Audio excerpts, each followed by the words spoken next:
for those who are things being broadcast across the worldwide internet, only the speakers, the video of the speaker and is actually caught in the video that is broadcast, whether it's Facebook, YouTube, etc. So remind that of others, because I generally forget to tell people that. Okay. Om Namo Bhagavate Vasudevaya. Om Namo Bhagavate Vasudevaya. Om Namo Bhagavate Vasudevaya.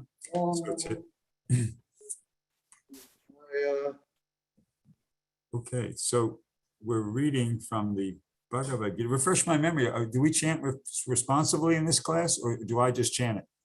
Usually just the speaker chants, but it's up to you. Okay. Okay. Karma Brahmo Bhavandidhi Brahmakshara Samudbhavam Tasmat Sarvagatam Brahma Nityam Jagne Pratishtitam. I'll have Paul chant it since he's right here. Go ahead.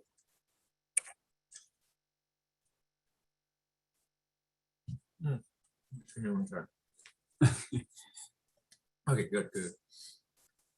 Karma Brahmo Debhavam Vidi Brahmaksara Samudbhavam Tasmat Sarvagatam Brahma Nityam Yagne Prahistihitam. That's good. Anybody else like to chant? Well, might as well. Okay, so we'll do the word for word. Karma, work. Brahma, from the Vedas. Udbhavam, produced. Vidi, you should know. Brahma, the Vedas. Akshara, from the Supreme Brahman, personality of Godhead. Samudbhavam, directly manifested. Tasmat, therefore. Sarvagatam, all pervading. Brahma, transcendence. Nityam, eternally. Jagne, in sacrifice. Pratishtitam, situated. Everybody could hear me okay? Okay. Yes, very well. Translation and purport by His Divine Grace, A.C. Bhaktivedanta Swami Srila Prabhupada. Regulated activities are prescribed in the Vedas, and the Vedas are directly manifested from the Supreme Personality of Godhead. Consequently, the all-pervading transcendence, that's capital T, is eternally situated in acts of sacrifice. Purport. Jagnartha karma, or the necessity of work for the satisfaction of Krishna only, is more expressly stated in this verse. If we have to work for the satisfaction of the Jagya Purush, Vishnu, then we must find out the direction of work in Brahman, or the transcendental Vedas. The Vedas are therefore codes of working directions. Anything performed without the direction of the Vedas is called vikarma, or unauthorized or sinful work. Therefore, one should always take direction from the Vedas to be saved from the reaction of work.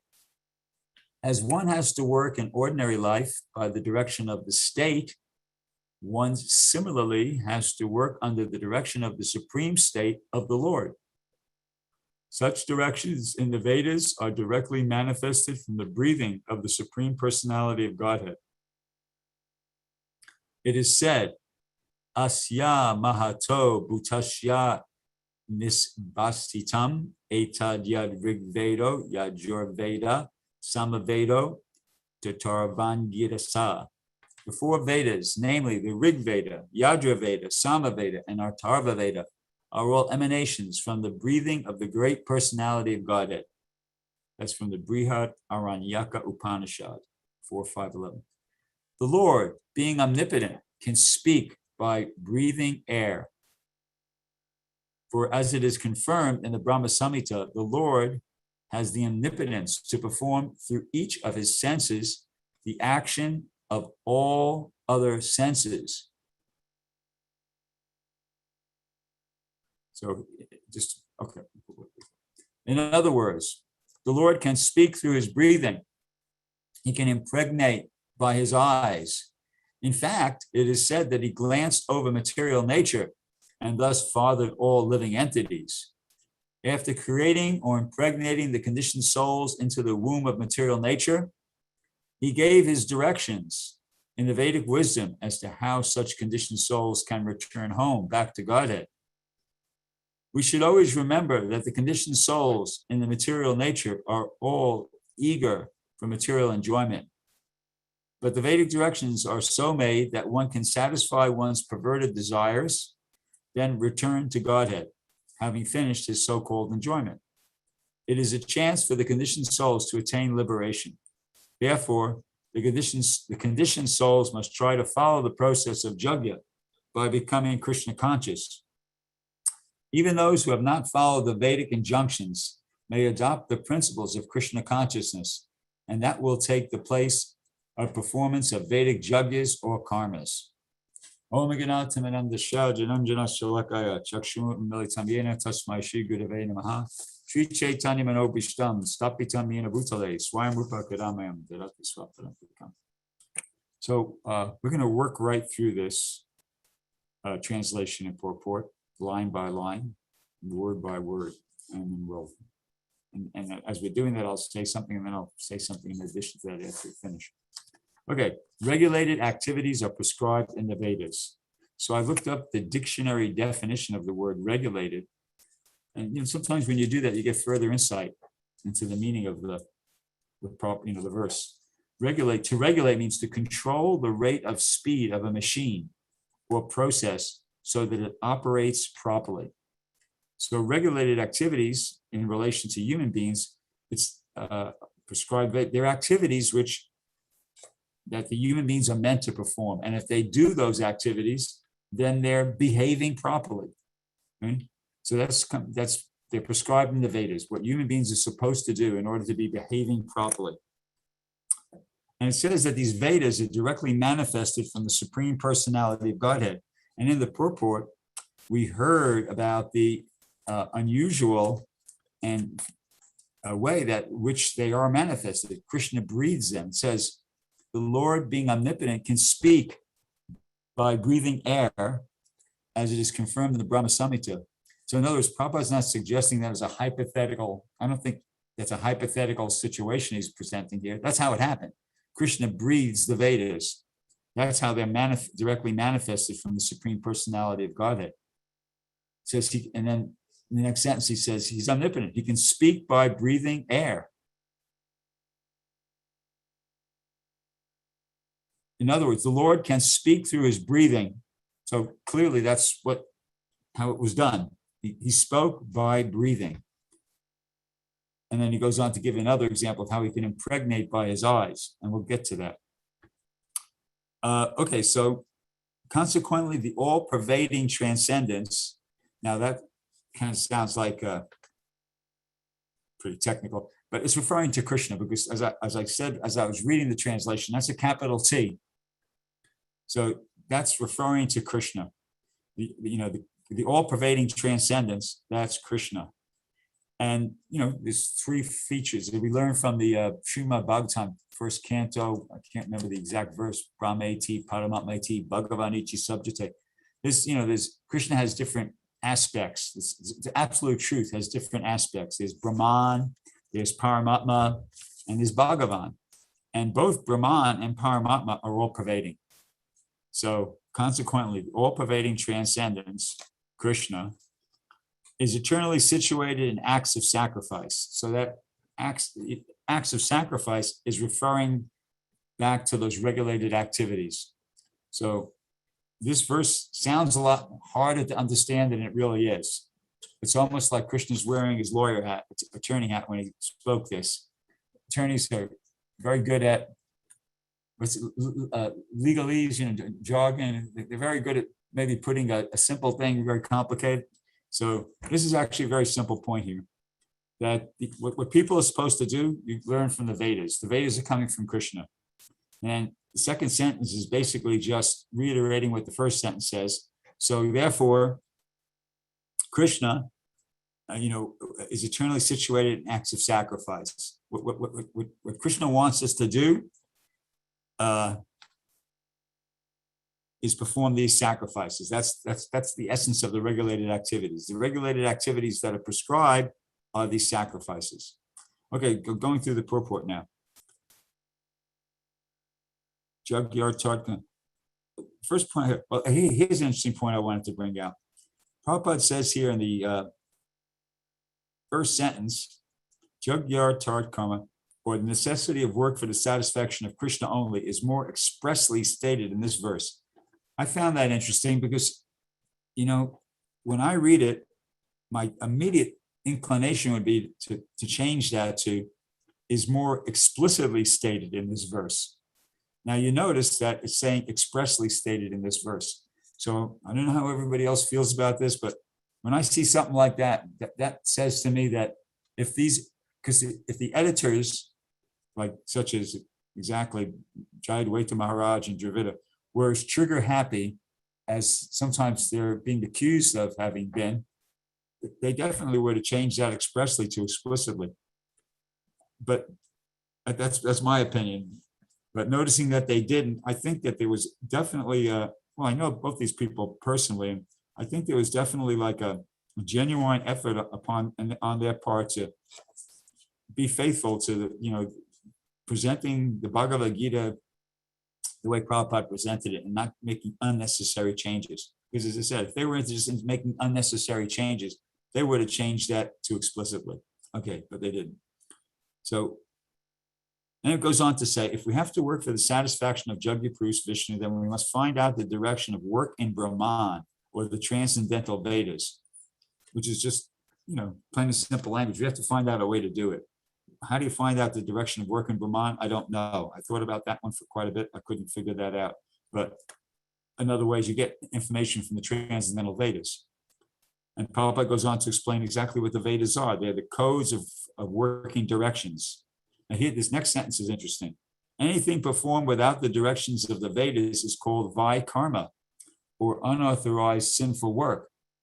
Okay, so from that definition, we can understand that anything performed without the direction of the Vedas is called Vaikarma, or there's certainly a lot of Vaikarma or unauthorized sinful work going on in the world today. Because what to speak of taking direction from the Vedas, I would say that like 99%, well, some very high percent of the people in the world today don't even know what the Vedas are. So what to speak of following directions of the Vedas, they don't even know what the Vedas are. So pretty much, practically everything that everybody's doing is Vaikarma, or unauthorized sinful work. Pretty heavy duty when you stop and, when you analyze it from using that definition there. Okay, so that's not good, because we know that the result of engaging in unauthorized sinful work is suffering. Perhaps what's going on now all over the world, particularly in the United States, all this trouble that we're having as a result of this COVID pandemic, I think personally it's just an example of, it's a reaction to unauthorized sinful work. How could you, as human beings, we're supposed to be doing what Krishna, what God wants us to do in order to elevate ourselves and understand about who we really are, who he is, ultimately to get liberated and go back to Godhead. And people are behaving in such a way that's such a displeasing way to Krishna, killing so many animals, aborting so many babies, et cetera, et cetera, et cetera. So why should people be so surprised that we're having so many problems in human society now? what do we really deserve to be having a very, considering how people are behaving as a society, human society at large, is it realistic for us to expect that we should be living very happy, comfortable, and peaceful lives? Everything we're doing is sinful practically, right? Who's working according to the directions of the Vedas? People are engaging in horrible, sinful work. So this is a reaction. It's a reaction to all the sinful activity that human society is performing on many different levels. It says, therefore, one should always take direction from the Vedas to be safe from the reaction of work. Okay, that makes perfect sense. And here now Prabhupada gives a nice analogy. As one has to work by the direction of the state, one similarly has to work under the direction of the supreme state or the Lord. Such directions in the Vedas are directly manifested. Okay, we talked about that, how they're coming from the breathing of Krishna. And then Prabhupada goes on and he kind of gives a second example about how Krishna is omnipotent. I kind of touched upon, he says, he can impregnate by his eyes. So that's more than just a second example. He's introducing another relevant point here, which is that what our situation is, what the situation of the living entities is, that we have been, as Prabhupada says here, Krishna, he glanced over material nature and thus fathered all living entities. After impregnating the conditioned souls into the womb of material nature, he gave his directions in the Vedic wisdom. Okay, how such conditioned souls can return home back to Godhead. So we've been put here, the conditioned souls, we've been put here, and we need to learn a lesson. That's why we've been put here in the material world. And basically, the Vedic directions are so made that one can satisfy one's perverted desires, then return to Godhead.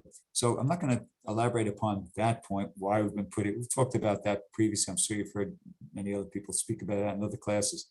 But I just want to touch upon another related point, which is that it says here that the Vedic directions are so made that one can satisfy one's perverted desires, then return home to Godhead, having finished this so-called enjoyment. But then Prabhupada goes on to say, because the whole time I'm reading this purport, I'm thinking, but wait a second, that same point, who even knows about the Vedas? What to speak of being able to follow the directions of the Vedas. But then Prabhupada kind of clarifies the whole thing towards the end of the purport. He says,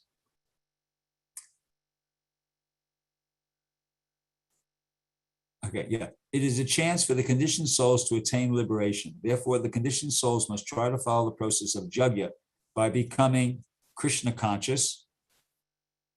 Even those who have not followed the Vedic injunctions, here it is, this last sentence kind of puts it back into understandable reality for us. Even those who have not followed the Vedic injunctions may adopt the principles of Krishna consciousness.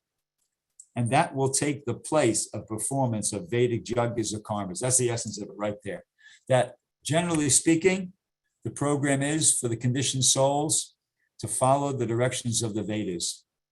And in the Dwapara Yuga, in the Treta Yuga, and the Satya Yuga, that was it. That's what you had to do. But now we're in the Kali Yuga. And as I did research a little bit, as was mentioned in previous purports, it's kind of like all bets are off. Everything's off the table. There's only one thing now that is relevant, that is possible for people to do, and that's perform that Sankirtan Yajna. And as Prabhupada says here, those who have not followed the Vedic injunctions, which is pretty much everybody, throughout the whole world, and they're not going to be able to follow the Vedic injunctions. They're not capable, what to speak of not being, they're not capable of following the Vedic injunctions. What to speak of not capable of following the Vedic injunctions. They don't even have the opportunity to find out what they are. So Prabhupada, so the concession is that if they adopt the principles of Krishna consciousness, that takes the place of the performance of the Vedic yagyas and karmas. So what's the principles of Krishna consciousness? Well,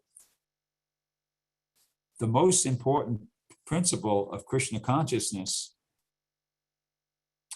is to follow the instructions of the bona fide spiritual master.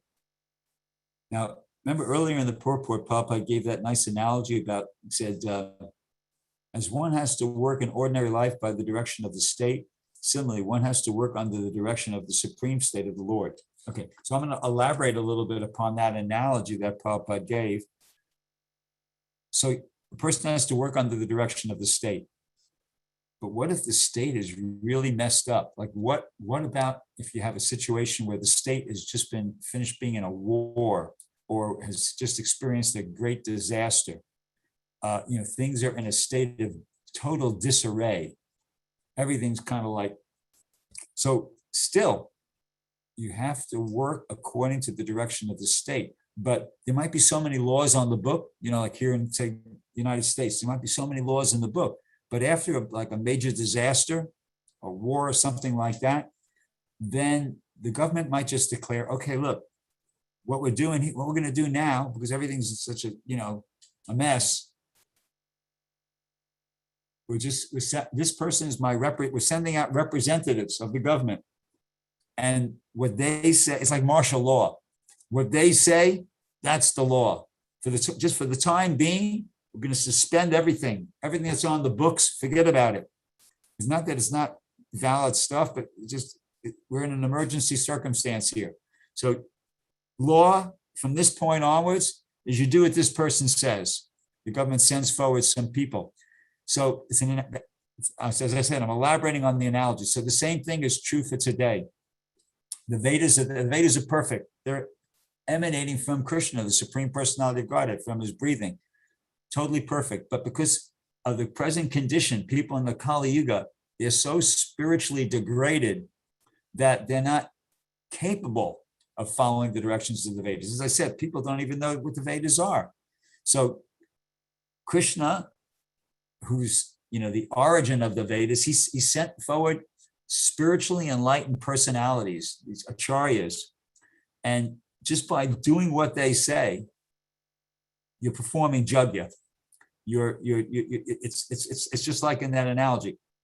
Everything else, don't worry about it. Just follow what the representative of the government says. So in the same way, as far as spiritual life today goes, if you be cooperating with the supreme state, Prabhupada actually uses that phrase, supreme state.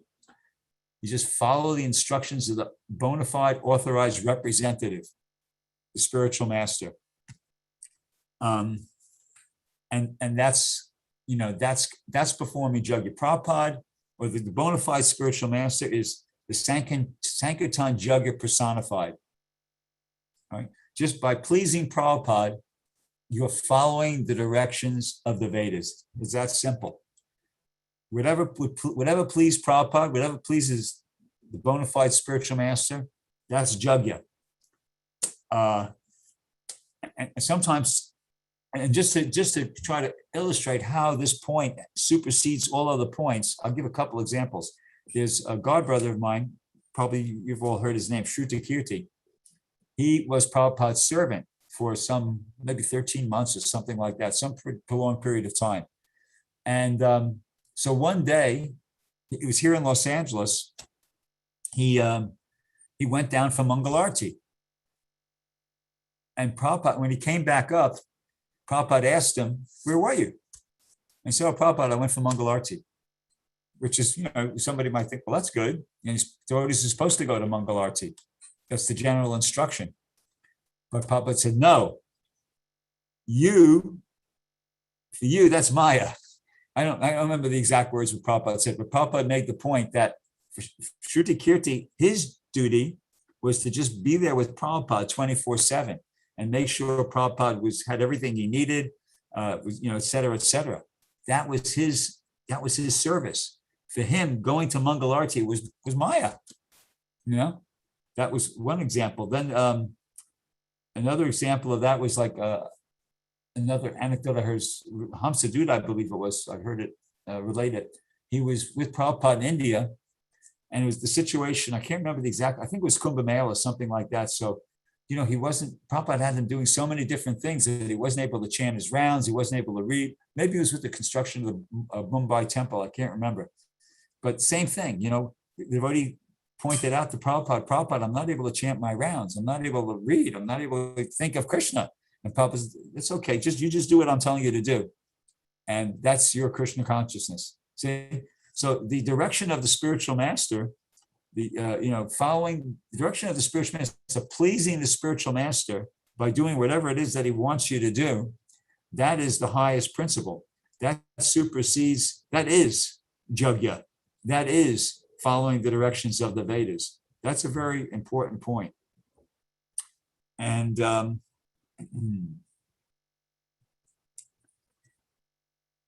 now, you notice I was mentioning, I was talking about Prabhupada, and I was also saying bona fide spiritual master, one spiritual master. I'd like to just bring out, mention something I read in the first Back to Godhead magazine I ever received, which was in Port Authority bus station. And in that particular Back to Godhead, they had a transcription of a conversation between Prabhupada and two devotees. So at one point in the conversation, these two devotees asked Prabhupada, when can we become initiated? And Prabhupada said, you are already initiated. As soon as one becomes serious to follow my instructions, that is initiation. So the reason I mention that is because, there's three different types of spiritual masters. There's your Diksha Guru, your Shiksha Guru, and your Vartma Pradarshana. Well, everybody knows what a Diksha Guru is. That's the person who actually gives you the formal initiation. Then there's Shiksha Guru, that's somebody who instructs you and helps you make progress in Krishna consciousness, helps you advance. Then the third one is Vartma Pradarshana Guru, means one who shows you the path, one who introduces you to Krishna consciousness. So they're all, gurus. And I just wanted to make the point that generally speaking, one's Diksha Guru will also be one's Shiksha Guru, the person who helps you make progress in Krishna consciousness. But that might not be the case for different reasons, various reasons, which we don't have to, everybody can imagine. So the Shiksha Guru is a very important role, the person who actually inspires you and helps you make progress in Krishna consciousness. That's a very important relationship. It can be easily equal to, or even more important to, a relationship with a Diksha Guru. And that was the case in our Sampradaya. That was the case for Bhaktivinoda Thakur. That was the case for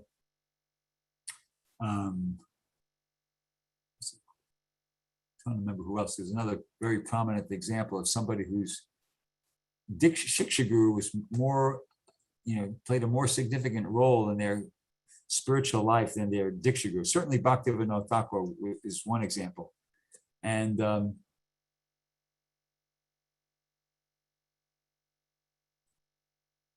Gorkashore Das Babaji. Yeah, Bhaktivinoda Thakur was not Gorkashore Das Babaji's Diksha Guru, but he was a big spiritual inspiration for him. So anyway, I'm sure there are other examples. But so I just wanted to make that point. And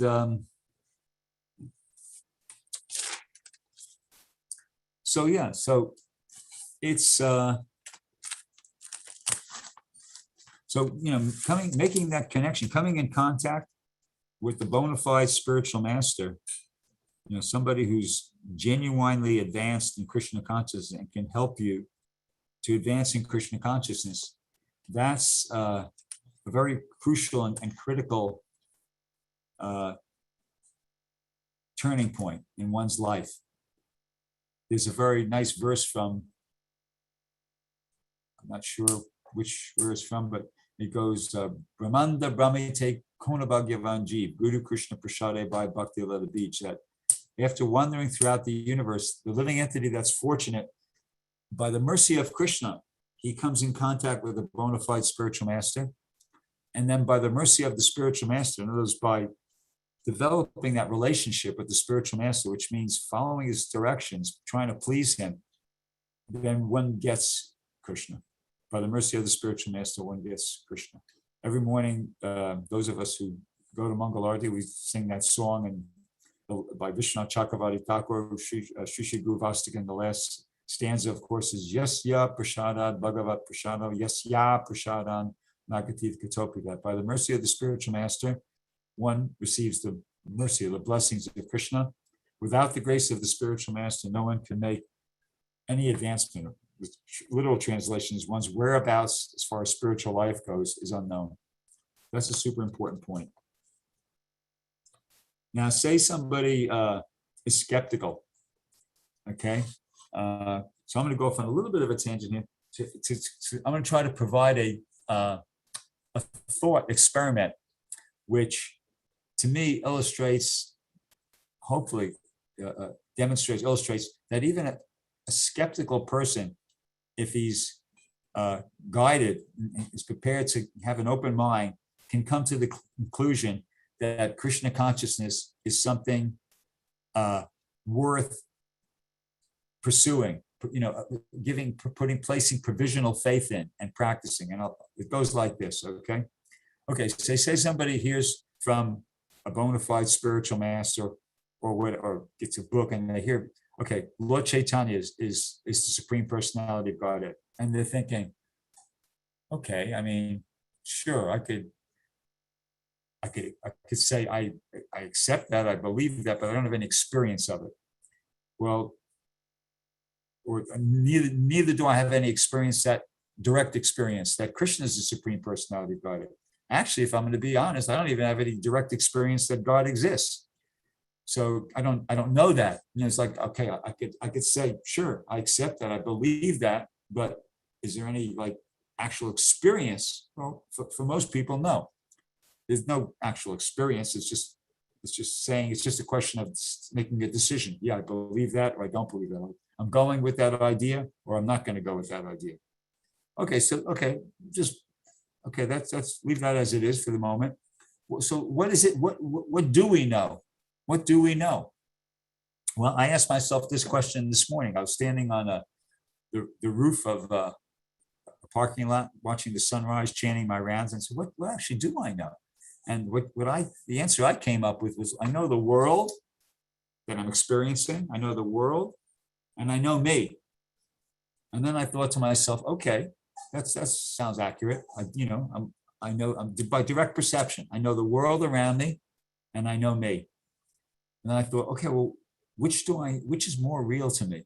Which is more significant? Which is more real? And then I thought,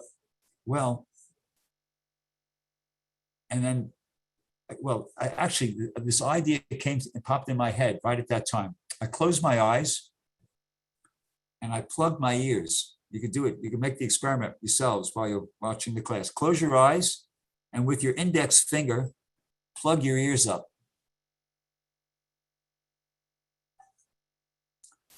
Try it. Close your eyes and plug your ears.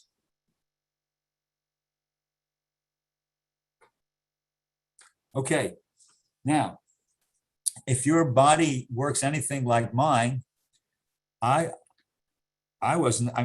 outside world just vanished for me. All I had to, just by closing my eyes and plugging my ears, it's like that the whole outside world disappeared.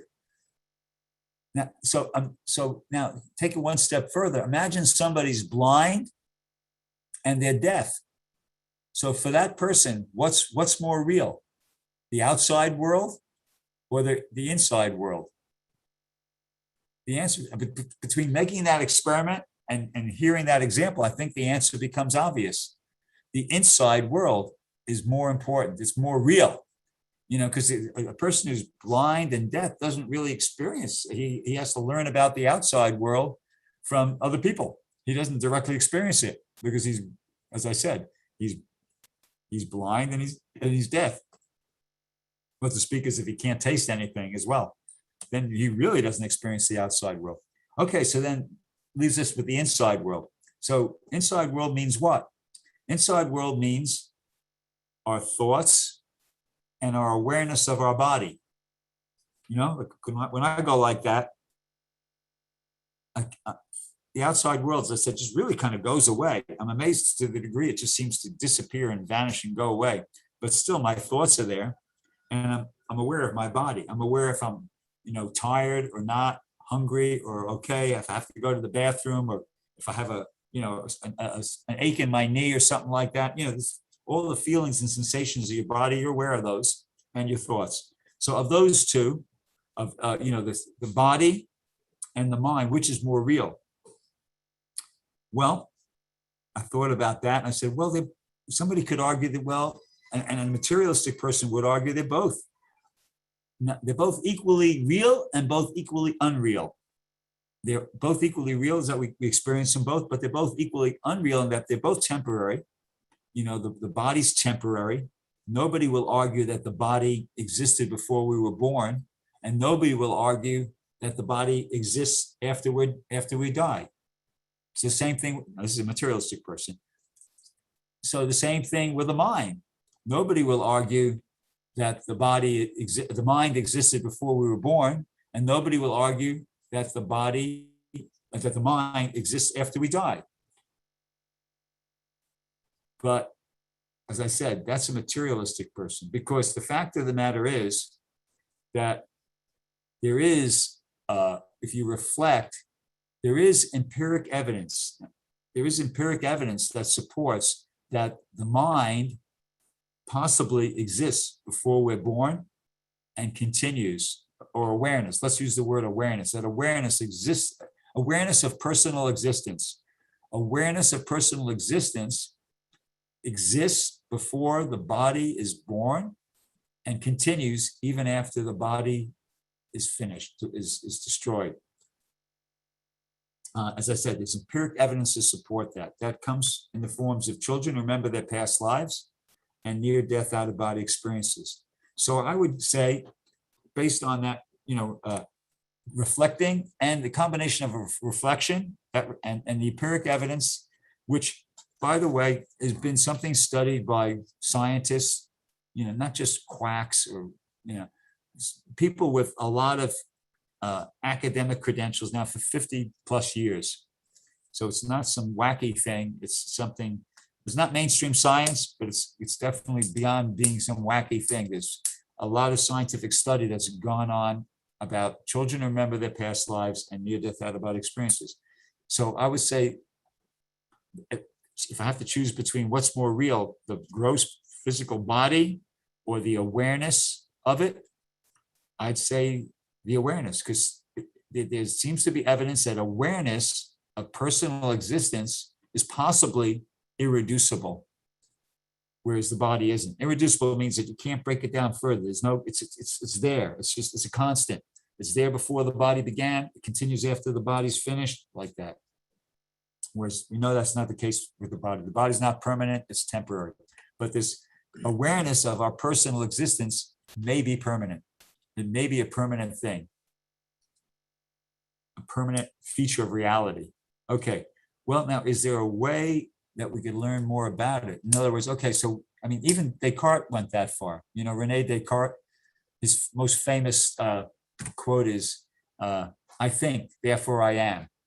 But if you look at the actual, I think it's in Latin, it says, I think it's cogitus ergo cogitus, or cogito ergo, which means I'm aware, I have cognition, therefore I am. So he's basically saying the same thing. So he got that far, Rene Descartes. But can we go a little bit further? Because we need to, still get further. What is the origin of personal awareness? Where does this come from? We have our personal awareness. We all directly experience that. So what is the origin of personal awareness?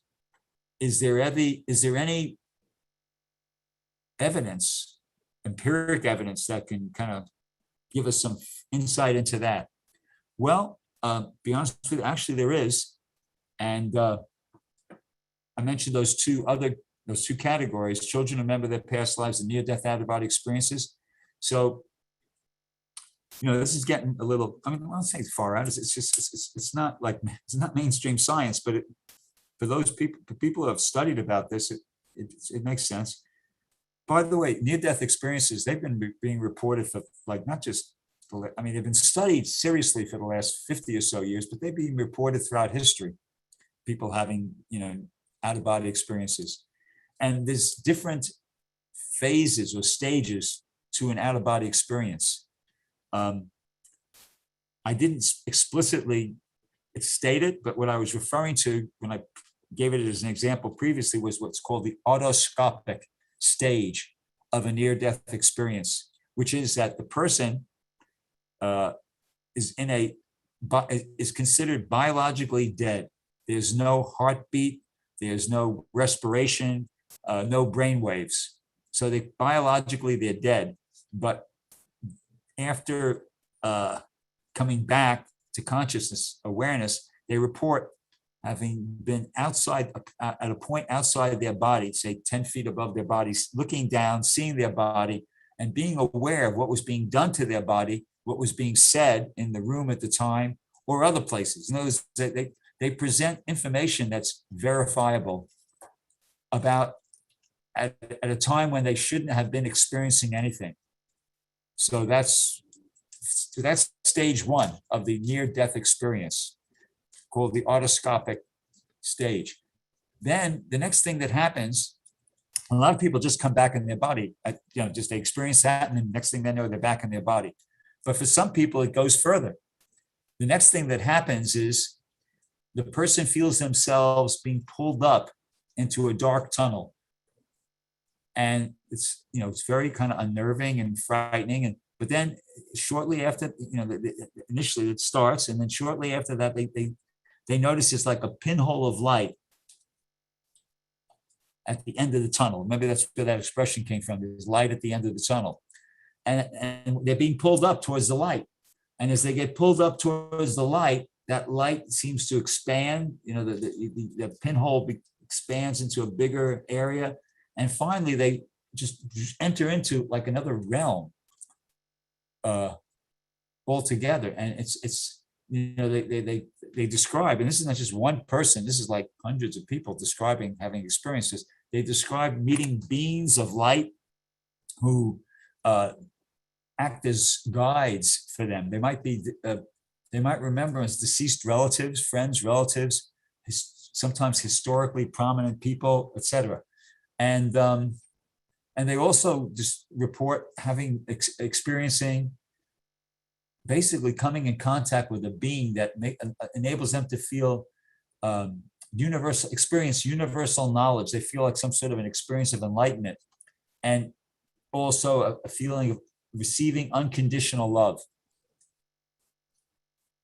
That's what they describe. Now, that's interesting. So in other words, because I think that's telling us something. It's anecdotal, and it's up. I mean, whether people believe it or not, it's up to them. But it is kind of, giving us some.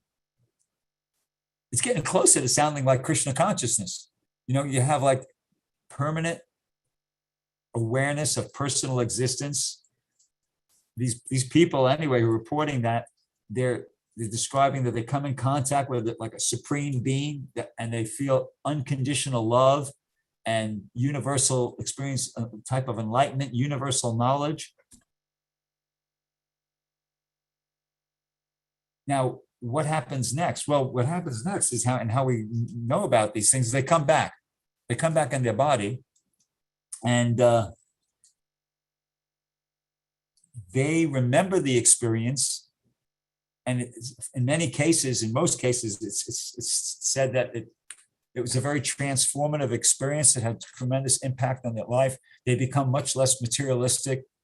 They change, but they're not still experiencing that, and they're not able to guide other people and to have that experience. So, okay, we want that. We want to experience that.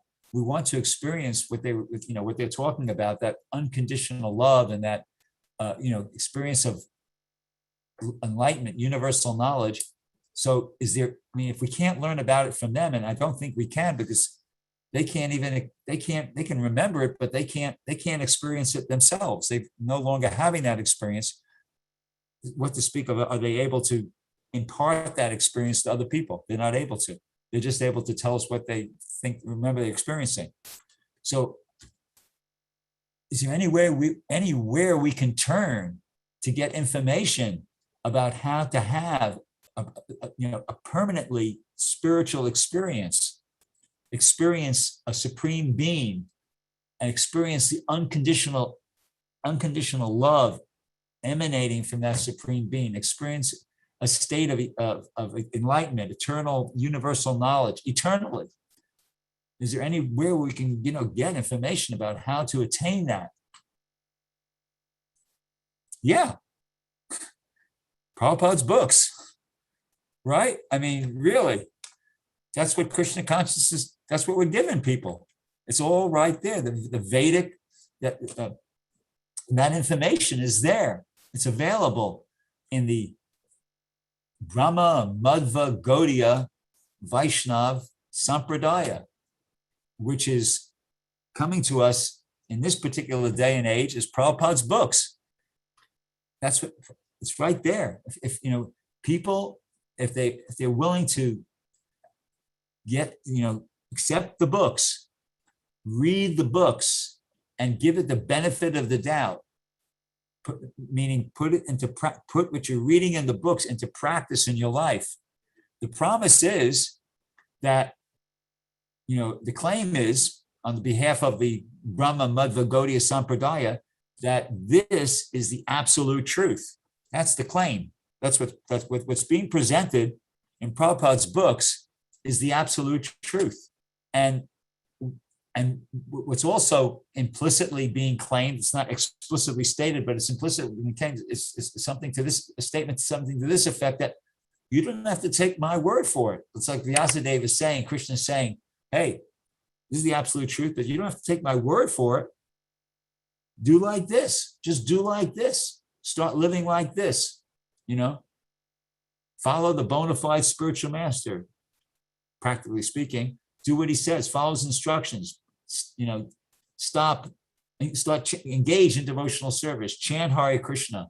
Become a vegetarian. Offer your food. Follow the rules and regulations, etc., and experience it for yourself. So Krishna consciousness.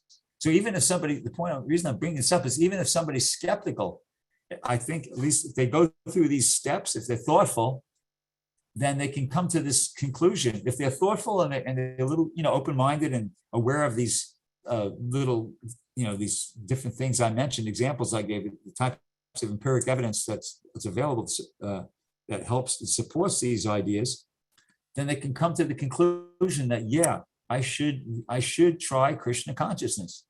I should make the choice to place provisional faith in what Prabhupada is presenting and really make a serious experiment. That's the beginning and maybe the middle of Krishna consciousness. Ultimately and ideally, we want to come to the stage of implicit faith. There's a verse from the Svatasvatara Upanishad, Yasyadeve para bhaktir tata devi tata guru tashyate katita kirtak prakashante mahatmanaha, that only unto those souls who have implicit faith in both the words of the spiritual master and the words of Krishna, to them all the imports of the Vedas are automatically revealed. So ideally, we want to come to that stage. We want to come to that stage of having implicit faith. But you don't start off at that stage. How can you? That's an elevated stage. You start off by making the decision, okay, this sounds reasonable, sounds very reasonable, and it sounds very like a good offer, let me try it. Let me try Krishna consciousness, and just, accept as a tentative hypothesis that, at least that everything that's being said is true, and, engage in the process very sincerely, very seriously, and then see your results. See if it's working or not. See if you feel like you're making progress. If you're experiencing anything which indicates to you that, yeah, this is true. And if you do, then redouble your efforts, get even more serious, because it means it's working. So yeah, I feel like, to be honest with you, just as a result of doing that kind of thought experiment and practicing Krishna consciousness, I feel I could sit opposite Richard Dawkins, and I don't know if I could defeat him in a debate. I really doubt it, but I feel like this is respectable, intellectually respectable presentation, and I could present this to him and say, you should give up. You should give up your skepticism and just try this. How do you know that this isn't true unless you make the experiment?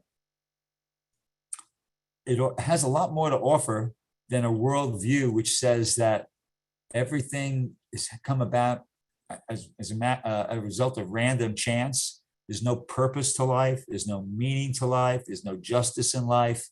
It's just all, it's just pitiless indifference is what we're left with dealing with.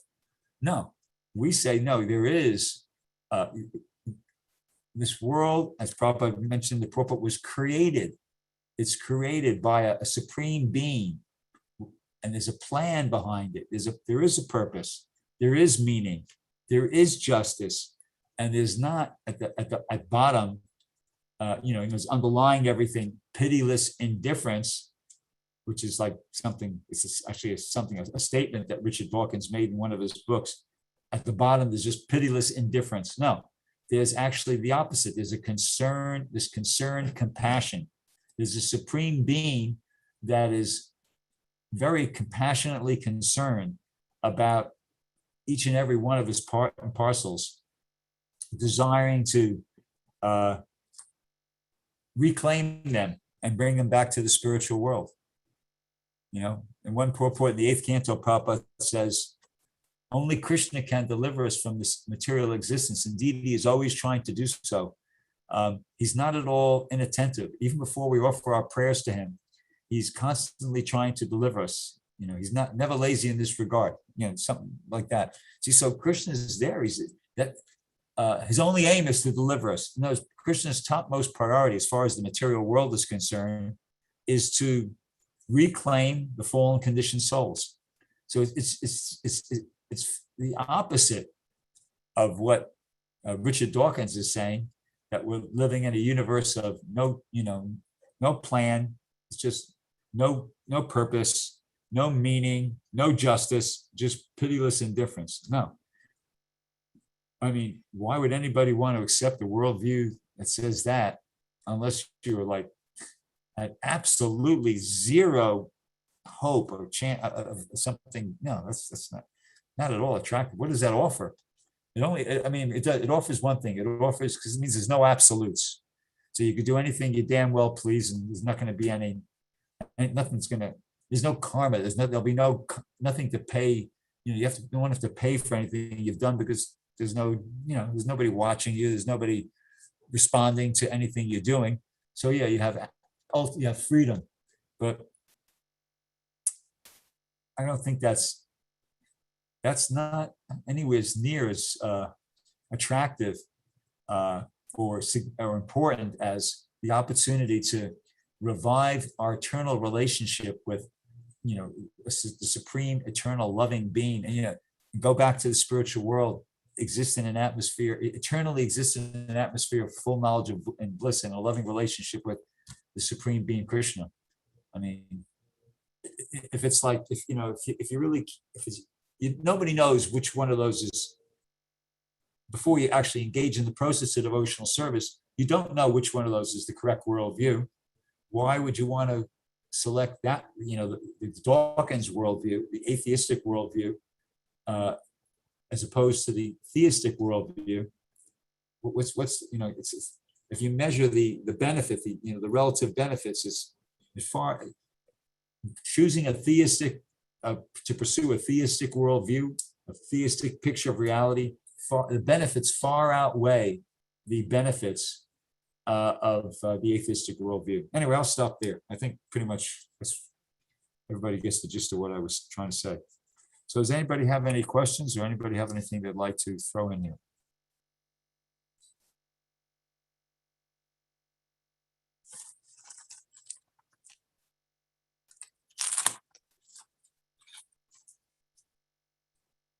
Now, was that a question or a comment? Not me, that's Skinner. So what do you think? What do you think, Prabhu? If you ran into such an atheistic leader of scientists, and you made that proposal to him, what would you expect? How would you expect he would respond? I don't know, but I did think about that. But my thought was this, that what I just presented to you was not something that I think would defeat an educated atheist, somebody like a Richard Dawkins or something like that. But not because it's not solid stuff, simply but because defeating somebody in an argument, as a lawyer might know way better than me, doesn't necessarily depend on having the best points. It's a lot depends on your ability to argue, ability to speak. Somebody like might be a pure devotee, but they could, in an argument, they might be able to get defeated by somebody if they were, an atheist, and they were clever enough and they were good enough at juggling words and stuff like that. So I wouldn't expect to be able to, defeat an atheist necessarily in a debate, because unless you're good at debating, you might lose. It's sort of like book distribution. Somebody can be a great devotee, but they can go out and try book distribution and not do very well at all, simply because it takes a certain knowledge of sales technique. Somebody could be a great devotee and be a horrible cook. There's some sort of specific skill that you have to have in order to defeat somebody in a debate or an argument. So, I don't think I'd be able to do that. Not that other devotees couldn't, they probably could, but me personally, no. But at least for myself, I feel like, yeah, this is a solid, presentation, solid points. And so therefore, I'm not disturbed by what they say. It's kind of like water off a duck's back. I could read what I read it. It came up, I was watching some video of this, a person that was recommended to me by Bhajan Narayan. Man's name is Stephen Myers. He's a very big proponent for ID, intelligent design. And so about 2 years ago, Bhajan Narayan sent me an email and he said, hey, here's a link for a very good video. And that man was speaking. So I watched it. And, in the course of watching this video, he brought this out. So anyway, so I feel like it's water off a duck's back. I'm hearing, his points, but my feeling is like when I hear these, somebody like Richard Dawkins speak or something like that, it's like this. It's like, say somebody you walk into your family, your parents' place, and they're watching a movie, and you see, maybe 10 seconds of it, and then you walk out of the room, and then your sister asks you, what's your first name again? Tim. Hey, Tim, what was the movie all about? I just forgot for a second. And you say, because the scene you saw was like a guy being strangled by his wife or something like that. So you said, I think it's some sort of, while he was sleeping, I think it's some sort of a murder mystery. Yeah. That's what you say to your sister. It works out that the movie was a situation comedy. That was, with the scene you saw was the guy was having a bad dream of his wife coming and strangling him while he was sleeping. But it's actually like the movie was a comedy, but you only saw 10 seconds. So based on the 10 seconds you saw, that's what you're thinking. So in the same way, these atheists, they don't, the information is available to them, but they generally don't consider reincarnation. They don't consider about anything about consciousness being irreducible, how it continues after the body exists before there's so many different points they don't take into consideration. So they're like a snapshot. Their experience of life is like a snapshot compared to a video. They don't really understand much about life. So, yeah, he's correct. I mean, he's pointing out that in this thing I was referring to, that as he's writing, he says so many animals are being devoured by their predators. and others are running in fear, of being devoured. There's so much disparity within human society. Obviously, we're not all born equal on a material level. Some people are born good-looking, healthy, and intelligent. Some people are born retarded, spastic, and crippled, deaf, dumb, and blind. Doesn't seem to be any, equality in terms of the distribution of good karma, good favorable attributes. So based upon that, he's arguing, how can you say that there is any, justice in the world? Look what's going on. How could you say that, there's any kindness behind life? Look what's going on. Yeah, if you just know about what's happening, it's just like the snapshot. If you just see the snapshot, you might think based upon the snapshot that, oh yeah, this is what it's all about. But you can't, because it's too small a experience. You got to, see the video then. So these people don't, because they don't even hypothetically, they even tentatively, they won't accept, give serious consideration to concepts like such as eternality of the soul or reincarnation or anything like that. Karma. How can they understand? Their picture of reality is with the picture of reality they're dealing with, which is just what they know, what they're experiencing with their own direct perception at this particular point in time. Yeah, okay, it's understandable how they can come to that conclusion. So, but they have to expand. They have to expand their conceptual framework of life, and then they might be able to appreciate that there's another way of understanding all these different things. I mean, the same things that he's pointing out that for him are, deal breakers as far as believing in a God goes, a supreme being goes, but based by dint of my knowledge that I've received from Prabhupada, Krishna consciousness, I can interpret them and understand them in an entirely different way, which enables me to continue on trying to be a God conscious person. Despite the fact that, they're very negative things, but, we have a bigger picture, and they can be explained within that bigger picture of reality. Does that make any sense? Yeah. Well, a couple points on that topic. One is, I think that devotees who have strong faith in Krishna consciousness and who are have much experience in studying and discussing Srila Prabhupada's teachings, such as yourself, would bode just fine in having a debate with someone such as Richard Dawkins.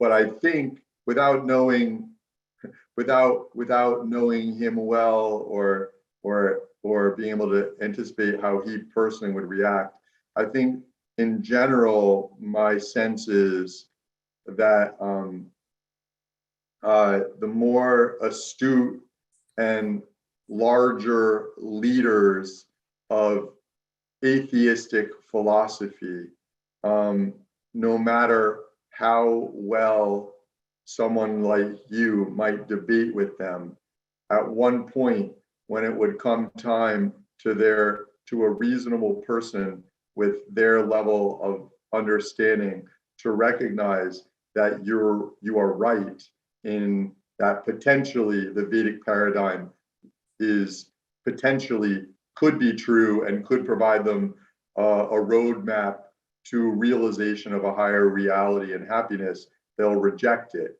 And not always, but often. And then I'm thinking of those verses in the Bhagavad-gita 262 and 63, which say it talks about how from contemplation of the senses, then attachment comes, then desire, then anger, bewilderment of memory, intelligence is lost, and madness. So, and then buddhi nasho, intelligence is lost. Buddhi refers to not necessarily knowing how to, Sasha and I am too actually quite good at math. It doesn't refer to that sort of buddhi. That buddhi doesn't refer to that sort of intelligence, but good judgment. And So someone with material desires, they ultimately have poor judgment when it comes to deciding whether to be spiritual or material and why. Whether to how to discriminate between matter and spirit. They're not interested. And so I think that ultimately most persons who are leaders in spreading atheistic philosophy or atheistic version of science, such persons, if it came time to a reasonable person judging a debate between someone like you and them, and judging that you were prevailing, that person on the other side, such a atheistic leader, would at one point, he would then say, try to engage in deception and play you off, change the subject, pretend that you're a fool, everything you're saying is foolish, and but while actually avoiding a logical answer to your proposal. But then I'm also thinking something interesting, which is for a devotee who is the more advanced one is in debating with someone like this, such a person's faith in Krishna consciousness can be so high that they not only have faith like almost impenetrable faith in Krishna, that no matter what the atheistic says back to them, their faith can't be broken. But not only that, but the devotee can also see beyond the false ego and even some envy in the atheistic person they're debating with, and see the good in them. And so such a strong devotee can persuade that person at one point, not just because of their excellent logic, but can if they're such a strong devotee, they may be able even to help that person whose envy is dominating their life, causing them to give up all wisdom. He can even cause them to see beyond that and become all of a sudden a devotee, which is sort of right, like Lord Nityananda in dealing with Jagai and Madhai. While we typically think of them as sort of like animalistic, sort of behaving in an animalistic way before Nityananda, converted them, but they had a background, I think originally of being from the higher rungs of society. So they weren't stupid people, but Lord Nityananda convinced them because such a great devotee, well, he's Krishna, he's Balaram, but such a great devotee that he was able to help them not only see the intelligence behind what Nityananda's telling them, but also see Krishna, see the beauty in Krishna consciousness. That's all. That was just something I was thinking about. Yeah. Would you consider what Lord Chaitanya did with Sarvabhauma Bhattacharya another example of that? Lord Chaitanya obviously is the Supreme Personality of Godhead, but he's in the role of a devotee. He not only defeated him, but he converted him, right? Right, and that's the thing. So ultimately, there's no amount of material intelligence, or in other words, no matter how great a school you went to or how good you are in using your mind or your brain, that will not such skillfulness can never enable one to really. That's not what it can enable one to convince others of the superiority of the Vedic philosophy. Ultimately, it has to be one's faith in Krishna and love. And, that's why, I consider myself a pretty smart person, but I consider a lot of people who have other kind of skills, but are better devotees in my eyes. They're going to be better at actually making someone a devotee than I am, as an example. And no need to comment on that, but I'm just saying that's just a fact that It's one's material intelligence. That is not the key to bringing someone over to Krishna consciousness. Ultimately, it has to be Krishna consciousness. Now, if one's very smart, if one starts out in life in this born very smart, and then one becomes very Krishna consciousness, if such a devotee who's becoming Krishna conscious is very smart, if they're able to be humble and not overwhelmed by their false ego, thinking about how smart they are, then their material skills, their material, the intelligence that and knowledge that they've developed in the material world, when they use that in Krishna consciousness, it can be just, so wonderful.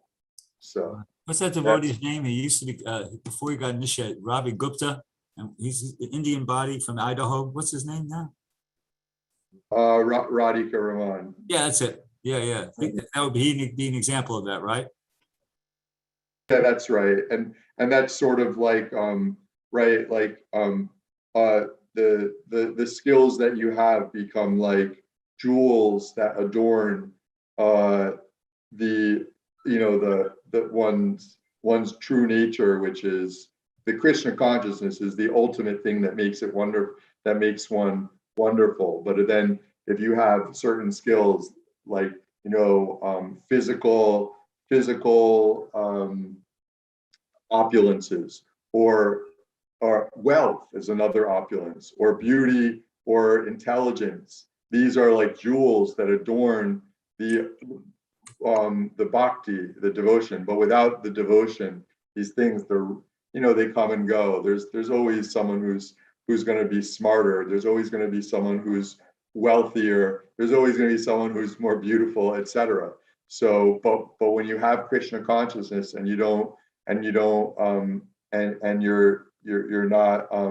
not proud of your opulences, and they can really embellish and make the Krishna consciousness all the more attractive.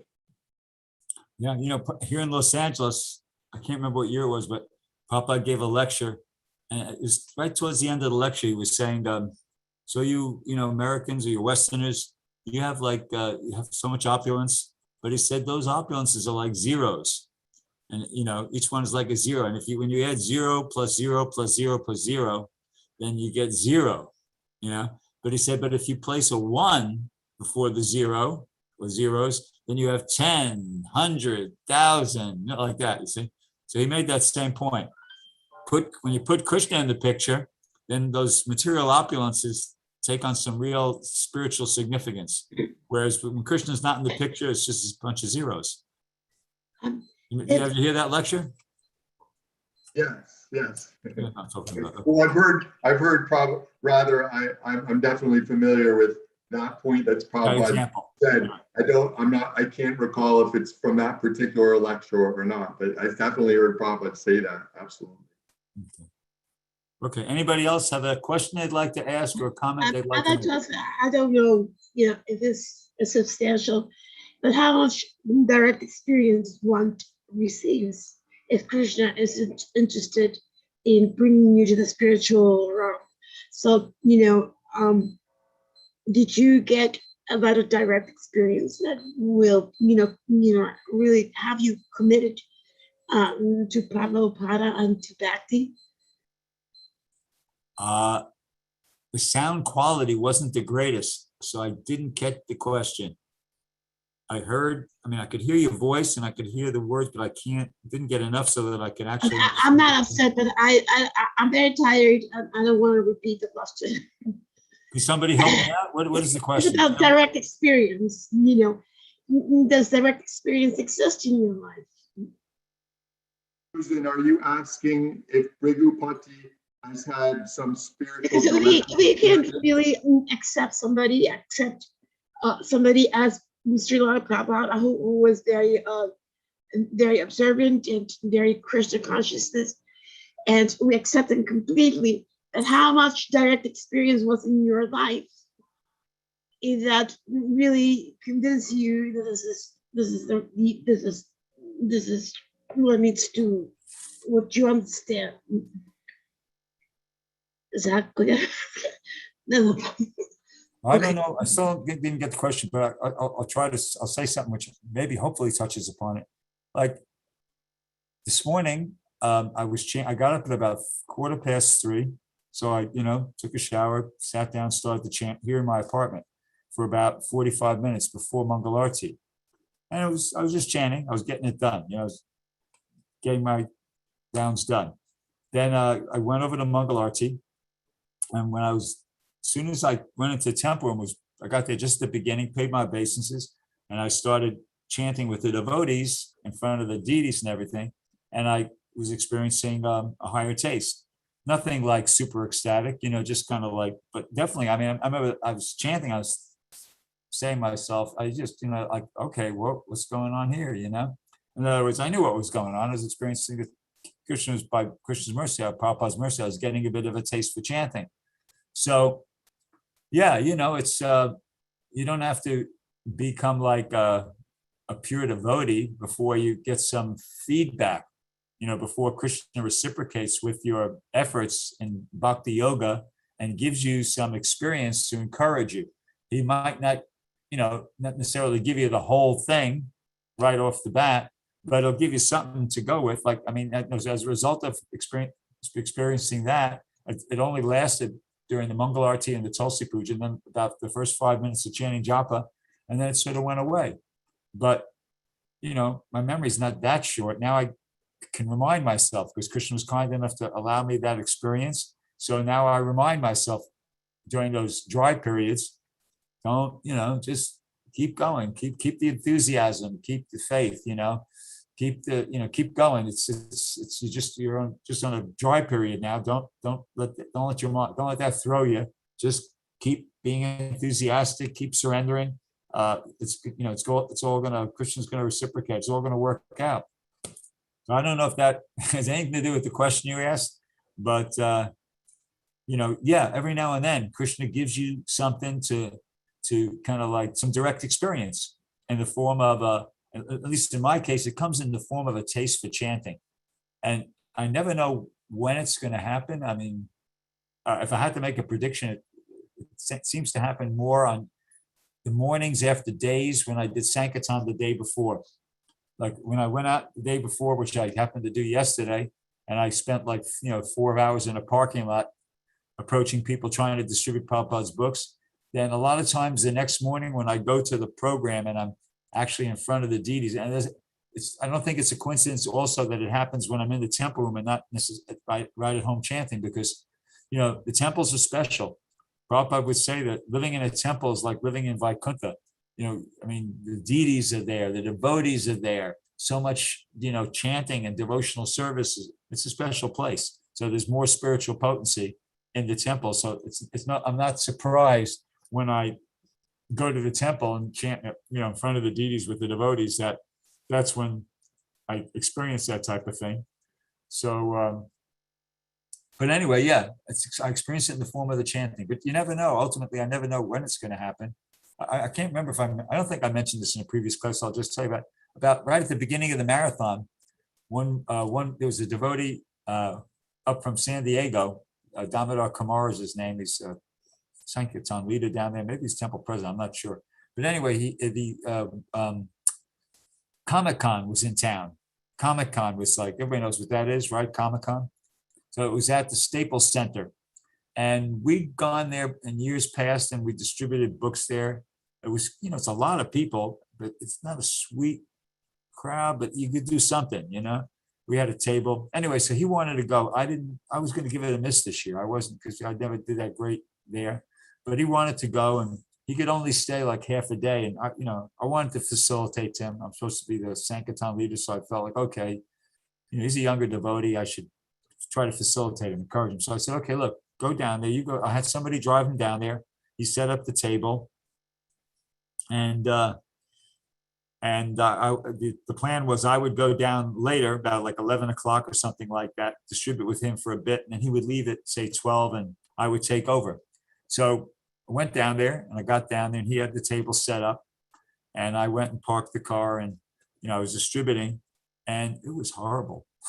It was just like, we had a nice table set up, and there's plenty of people there, but they were just kind of like, couldn't be less interested. And I felt like I was just knocking my head against the wall. I mean, it was all, just, it was all I could do just to get somebody to grab a free book out of my hand and keep walking. What to speak of stop, talk to me, come over to the table, and nothing, not even close. So I did it for about like 20 minutes, half hour. And then it was getting close to the time when he was going to leave. And I just said, you know what? I said, look, just pack up, pack this all up. I'm going to go get the car. We're getting out of here. I'll drive you back to the temple.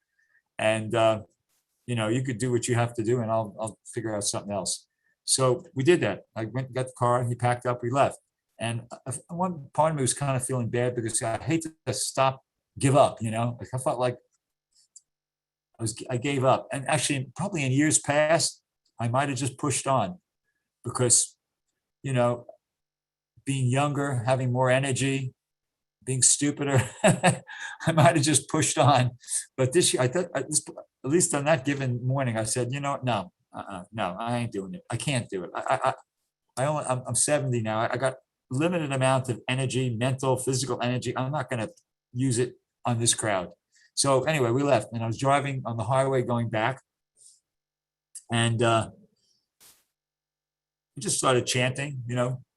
Try to always chant if you don't have anything else to do. So I was just chanting. I started chanting the Maha Mantra, Hare Krishna, Krishna Krishna.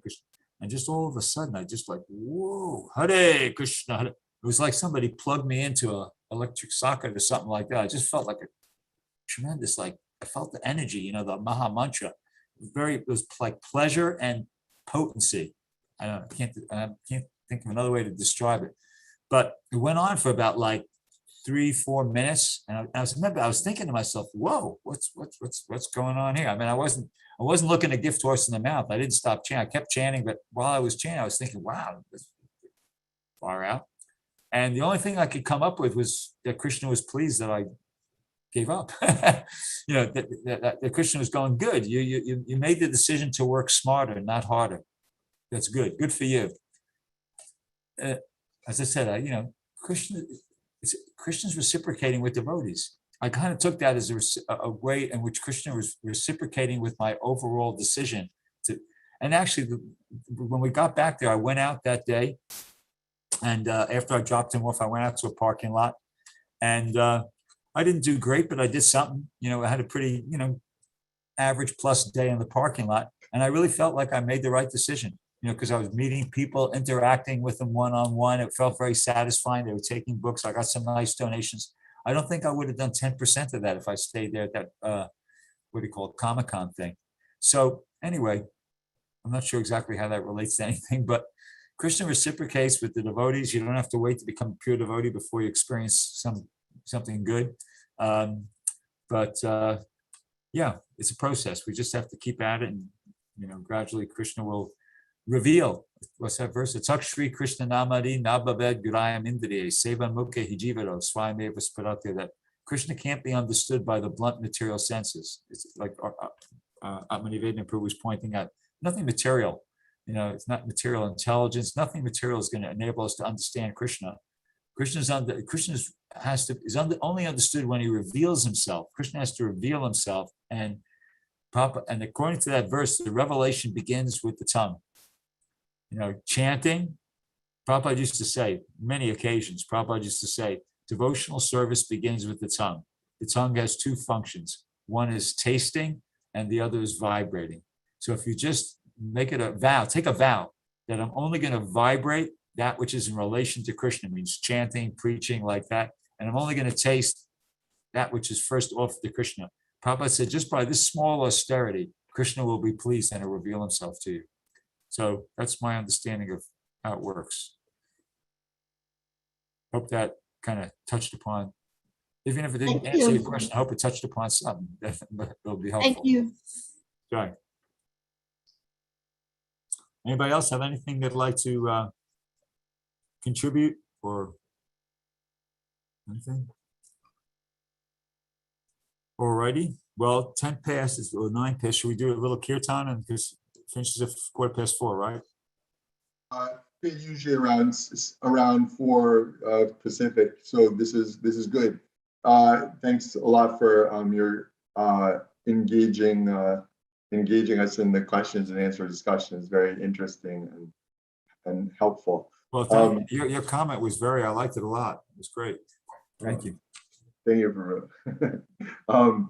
Okay, so but yeah, if you lead a short kirtan, that would be so nice. Namo Vishnupadaya Krishna Prastaya Bhutale Srimate Bhaktivedanta Swami Iti Namine Namaste. Yeah, go ahead. Namo Vishnupadaya Krishna Prastaya Bhutale Srimate Bhaktivedanta Swami Iti Namine. Namaste Saraswate Deve Gauravani Pacharine Nirvashesha Sunyavadi Paschacha Deshatarine. Namaste Saraswati Devi Gauravani Pacharine Nirvishesha Shunyavadi Paschacha Deshatarine. Jaya Shri Krishna Chaitanya Prabhu Nityananda Shri Advaita Gadadhar Shri Vasadi Gaur Bhakta Vrinda. Jaya Shri Krishna Chaitanya Prabhu Nityananda Shri Advaita Gadadhar Shri Vasadi Gaur Bhakta Vrinda. Hare Krishna Krishna Krishna Hare Hare Hare Rama Rama Rama Hare Hare. Hare Krishna Krishna Krishna Hare Hare Hare Rama Rama Rama Hare Hare. Hare Krishna Krishna Krishna Hare Hare Hare Rama Rama Hare Hare. Hare Krishna Krishna Krishna Hare Hare Hare Rama Rama Hare Hare. Hare Krishna Krishna Krishna Hare Hare Hare Rama Rama Hare Hare. Hare Krishna Krishna Hare Hare Hare Rama Rama Hare Hare. Nitai Gaura Haribo Nitai Gaura Haribo